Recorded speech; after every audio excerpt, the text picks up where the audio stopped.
السلام علیکم سر. وعلیکم السلام. سر میرا نام یوسف اسلام، میں رمائی کا اسٹوڈنٹ ہوں. میرا ایک سوال ہے، آپ نے اس طرح پہلے کہا کہ فرقہ واریت بڑھ گئی ہے، تو اس حوالے سے جو اہم مسئلہ ہے کہ فرقہ واریت کا مسئلہ جو ہے، اس حوالے سے آپ نوجوانوں کو کیا مشورہ دیں گے کہ اس کس طرح اس کو روکا جا سکتا ہے اور اپنے آپ کو کس طرح راہ راست پھیلا سکتے ہیں؟ میرے نزدیک جو چیز بھی مسئلہ ہوتی ہے نا، اس کو جتنا آپ اٹینشن دو گے اتنا وہ خراب ہوتی چلی جائے گی.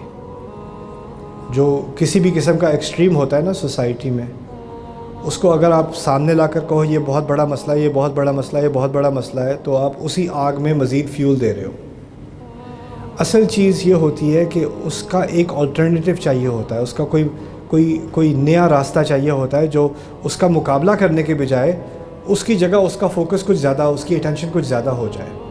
اسے کہا انگریزی زبان میں اس کو کہیں گے یا تو آپ کے پاس ہوتا ہے کاؤنٹر نیریٹو یا ہوتا ہے آلٹرنیٹیو نیریٹو. میں آلٹرنیٹیو کی بات کر رہا ہوں. کچھ لوگ ایسے ہوتے ہیں جو بہت زیادہ شدید بات کرتے ہیں، اور وہ شدید بات اس لیے کرتے ہیں کہ انہیں پتہ ہوتا ہے کہ ہماری شدید بات کا ہمیں ریاکشن ملے گا. جب آپ ان کو ریاکشن دیتے ہو تو وہ ان کے لیے رزق کی طرح، کھانے کی طرح ہوتا ہے. اس سے وہ خوش ہو کے پھر وہ مزید شدید بات کرتے ہیں، پھر آپ کو دوبارہ ریاکشن دینا پڑتا ہے. ایسے لوگوں کے لیے کیا کہا ہے اللہ تعالیٰ نے کہ ان چیزوں کو پوری طرح کیا کیا جائے؟ اعرض عن الجاہلین، ان کو اگنور کرو، ان کو ارریلیونٹ بنا دو. اور اس کے بعد میں جو یہ قرآن کی میں بات کر رہا ہوں کہ آپ قرآن کو صحیح طریقے سے تھام کر پڑھنا شروع کریں.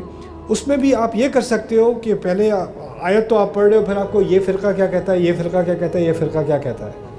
اس طرح کی ذہنیت آپ دل سے نکال دو. میرا رب کیا کہہ رہا ہے آپ سمجھا دیں، کوئی بھی فرقہ ہو آپ سمجھا دیں، آپ سمجھا دیں، آپ سمجھا دیں. اور پھر آپ اللہ تعالیٰ کی طرف رجوع کر کے، کیونکہ آپ کو اللہ تعالیٰ نے عقل دی ہے، آپ سٹوپڈ نہیں ہو، آپ انسان ہو، آپ ذہین ہو. اب یہ مت سمجھو کہ باقی سب کو سمجھ آ گیا، مجھے ہی نہیں آ رہا سمجھ. یہ بھی ایک طرح کا ہم نے اپنے اوپر ایک پیرالائسس بنایا ہوا ہے. دیکھیے جب میں اسلام کی تلاش میں تھا کالج کے دنوں میں، میرے سامنے نہ صرف سینکڑوں فلسفے موجود تھے نیو یارک میں، لیکن کیونکہ نیو یارک ایسی جگہ ہے جہاں سے لوگ امیگریشن کر کے آتے ہیں، تو دنیا کے ہر اسلام کا فلیور نیو یارک میں موجود تھا.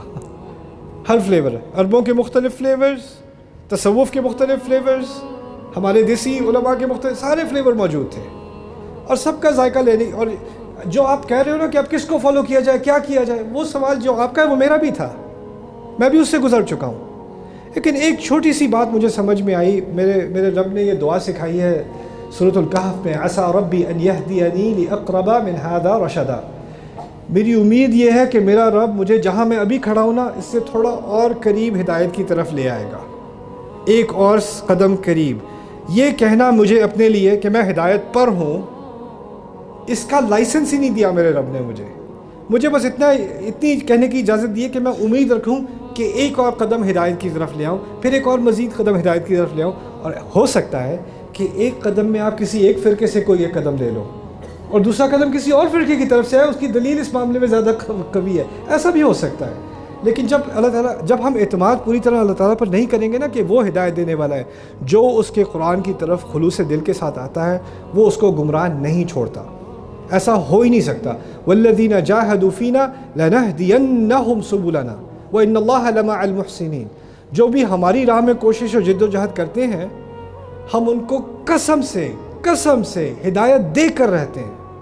اور اللہ تعالیٰ احسان کرنے والوں کے ساتھ ہے، بہترین کرنے والوں کے ساتھ ہے.